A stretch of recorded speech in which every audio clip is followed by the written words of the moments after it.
नमस्कार दोस्तों, आज के इस वीडियो में हम सीखेंगे बहुत सारे ऐसे कैंडिडेट हैं जो इंटर एडमिशन का फॉर्म भरने जा रहे हैं। उनको मैं देख रहा हूं या बहुत सारे स्टूडेंट का कमेंट भी आ रहे हैं कि उनका जो पेमेंट है वो नहीं हो पा रहा है। पेमेंट करने का तरीका क्या है, कैसे पेमेंट करना है। बहुत सारे ऐसे लोग हैं जिनका रजिस्ट्रेशन हो चुका है, उन्होंने पेमेंट भी कर दिया है, लेकिन उनका पेमेंट फेल हो गया है। दोबारा अभी भी उनको पेमेंट करने के लिए बोला जा रहा है। तो वैसे स्टूडेंट को क्या करना है, सभी चीज़ें इस वीडियो में पेमेंट से रिलेटेड देखने को मिलेगा। पेमेंट करने का जो तरीका मैं बताऊंगा, अगर आपने कर दिया है, पेमेंट आपका कट गया है लेकिन अभी तक सक्सेस नहीं हुआ, तो कैसे सक्सेस होगा वो भी चीज़ें इस वीडियो में बताई जाएगी। वीडियो को ध्यानपूर्वक देखिए, पसंद आ तो आपसे निवेदन है कि वीडियो को लाइक कर दीजिए। चैनल पे नए हैं तो सब्सक्राइब जरूर कीजिए। इस प्रकार की जो भी अपडेट होगा ना, आपको आगे भी मिलता रहेगा।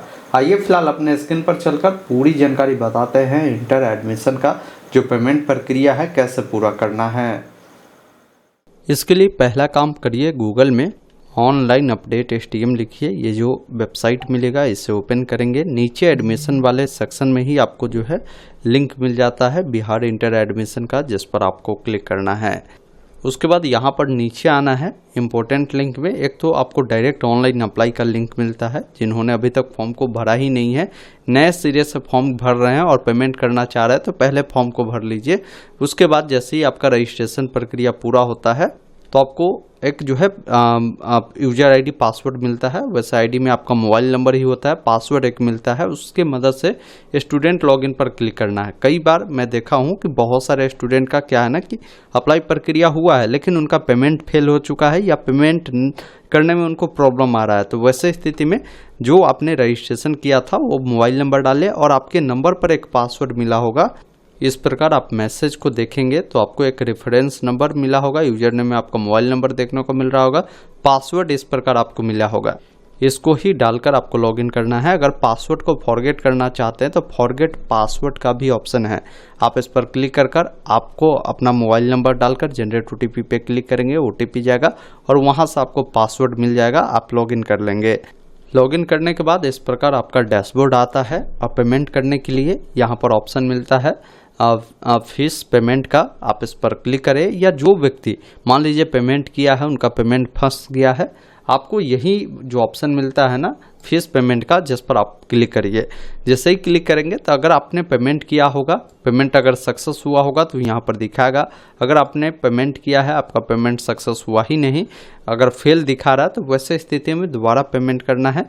प्रोसीड टू पेमेंट का एक ऑप्शन मिलता है जिस पर आपको क्लिक करना है। अब यहाँ पर देखिए आपको ऑप्शन मिलता है कि आप HDFC या सब पैसा गेटवे से करना चाहते हैं। उसको चुनने के बाद प्रोसीड फॉर पेमेंट वाले विकल्प पर क्लिक करेंगे।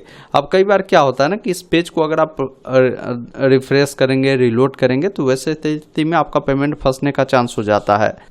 अगर आपको पेमेंट करना है तो debit card, UPI, QR code का भी ऑप्शन है। मैं QR कोड को चुनता हूँ, जनरेट UPI QR कोड पे क्लिक करता हूँ। अब इस QR कोड को अपने किसी भी UPI ऐप से स्कैन करेंगे।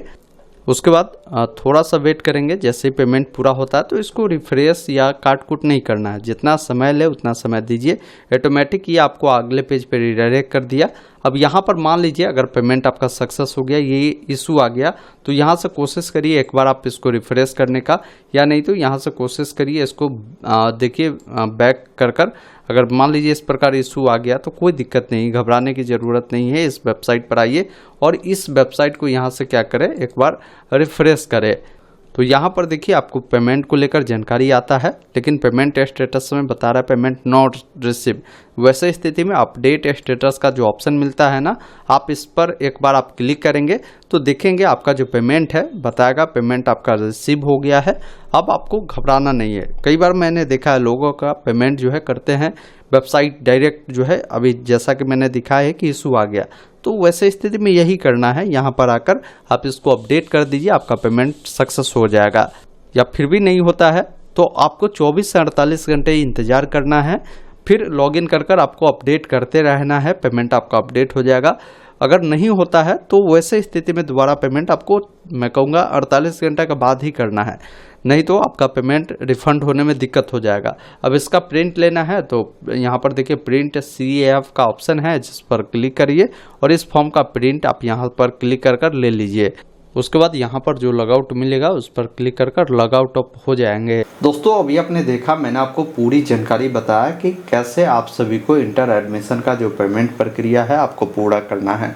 उम्मीद करता हूँ आपने पूरी जानकारी समझा होगा। तो वीडियो को लाइक शेयर ज़रूर कीजिए। धन्यवाद। जय हिंद।